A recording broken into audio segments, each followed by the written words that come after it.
Ready, start. The decree holder has filed a present petition for seeking execution of the consent decree dated 3/3/2014 passed in CS 2233/2014, where under the decree holder plaintiff and the judgment debtor defendant, who are sisters, had agreed that they are entitled to half share each in the suit premises, namely flat number C-192/F, Munirka, New Delhi store. They had further agreed that they would sell the flat and distribute the sale proceeds in equal share store.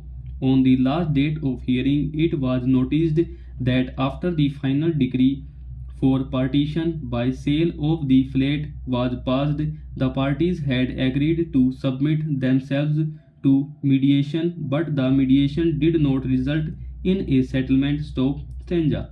However, both the parties had sought further time to arrive at a settlement through out of court inter se bidding stop. While adjourning the case for today, the decree holder was directed to produce the title documents of the suit premises and file an affidavit stating inter alia that the suit premises is free from all encumbrances store. Pursuant to the aforesaid order, an affidavit dated 5/11/2015 has been filed by the decree holder, wherein she has stated that the suit premises is free from all encumbrances and is lying vacant store. The decree holder has also brought the title deed of the suit premises, which has been examined by the judgment debtor store. Counsel for the decree holder submits that in her affidavit, the decree holder has furnished the details of the expenses incurred by her towards the electricity, water, telephone, PNG bills raised and the house tax in respect of the suit premises, which is to the tune of rupees 70,000 store. Counsels for the parties state that the parties have not been able to arrive at a settlement through an out of court inter se bidding attempted by them and request that they may be permitted to make the bids in open court store. Permission to the said effect has been granted so both the parties have agreed that the market price of the suit premises is not less than rupees 80 lakhs store. Bids and counter bids have been made by both sides store.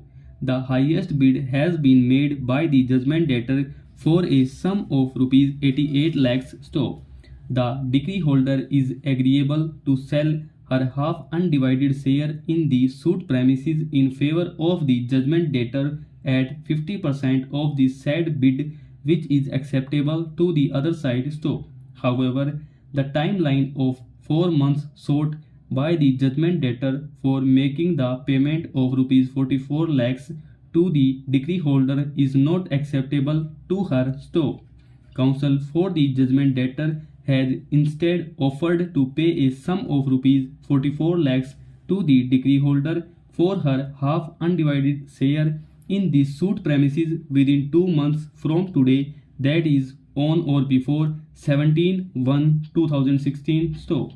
The judgment debtor has agreed that she shall deposit a sum of rupees 4 lakhs in the registry within 15 days from today and the balance sum of rupees 40 lakhs in two installments of rupees 20 lakhs each on or before 23/12/2015 and 17/1/2016 respectively store. The decree holder shall deposit the title deeds of the suit premises along with the other original documents in the registry immediately after the judgment debtor deposits the sum of rupees 4 lakhs under written intimation to the decree holder store. Both the parties agree that the outstanding dues towards the maintenance of the suit premises up to 3/3/2014 shall be borne by the decree holder alone and the expenses that have been R to be incurred by the decree holder from 3/3/2014 till 17/1/2016. Stop. Over.